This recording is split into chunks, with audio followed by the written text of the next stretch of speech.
Hey everybody, wanted to do a real quick video and address some concerns and a few myths that have been floating around a little bit about the Mark 11. Now this is a discontinued model. I haven't made these for a couple of years, but the Mark 11 is kind of the final rendition of the Mark 10. It was designed as kind of an addendum, kind of half model above the Mark 10.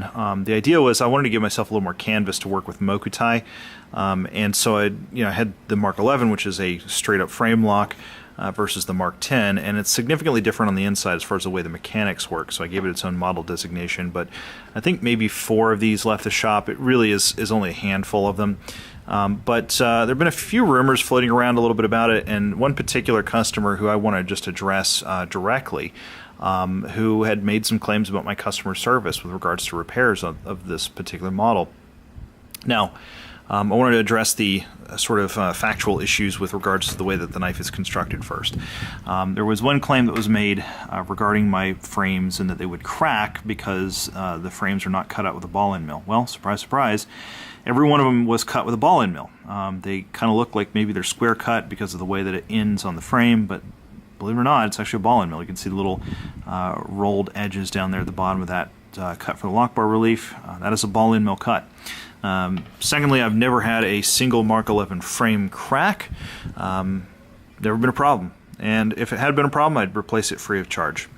Regarding the screws in the rear, there had been a claim that I had left out screws because of some nefarious intent. Either that I was negligent or like I was just that cheap, I guess. But no, that's not the case.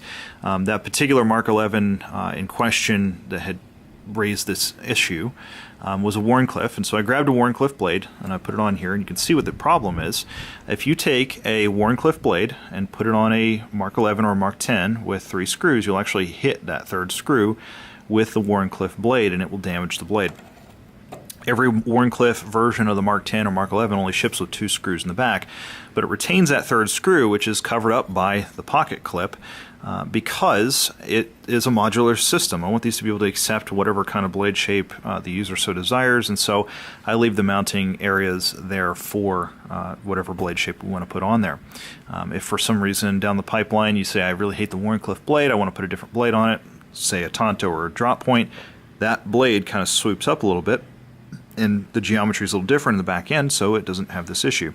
You can put 3 screws in the back and hold the thing back together as tightly as you want. But on the Wharncliffe version, if you close this especially quickly, you can actually contact that back screw. There's a cutout here in the back spacer to allow clearance for the Wharncliffe, and it's usually not an issue if you keep that 3rd screw out.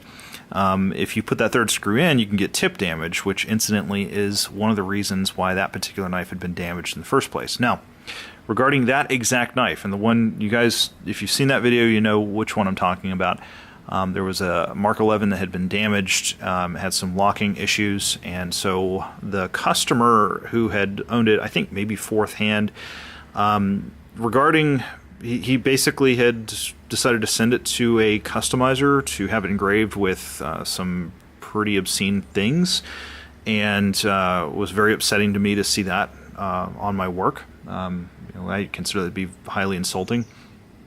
So, unfortunately, he was fairly malicious about the way he went about doing that. I offered that customer 5 or 6 times to fix this knife for him. He decided to decline me in the most profane ways possible. At some point with a customer, after you try like multiple times to get them to send a knife in for repairs, you've got to kind of cut your losses. There had been a claim made about my customer service that I had told that particular customer just out the gate to sell his knife. That's not true at all. I did that after engaging him and trying to get him to send his knife in for repair multiple times. Like I said, he rebuked me every single time I offered, and later admitted that he did what he did specifically to troll me. At the end of the day, I find it to be a pretty distasteful way to behave. It's pretty unacceptable, to be frank. That led to a number of claims being made about my knife. Now, the lockup, that knife had been back to my shop at a couple points, once for a spa treatment, once because one of the previous owners had put one of these back screws in that 3rd position there and damaged the tip, and so I had to fix that for him. However, the lockup had at some point evidently been damaged. If that customer had sent the knife to me, I would have dropped a new frame on it for him or a new blade on it for him free of charge. Absolutely. That does require you actually getting in contact with me, because that particular customer, instead of sending me an email, what he did was tagged me on a negative Instagram post and started a fight. And I found it to be, again, like I said, it was really not a really great way of going about things.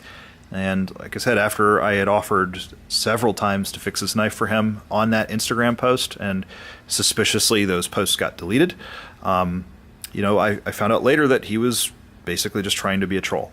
Unfortunately, that is just the way that it happened, and now we have this video. So yeah, no, I mean, this was the way that this knife was designed to be.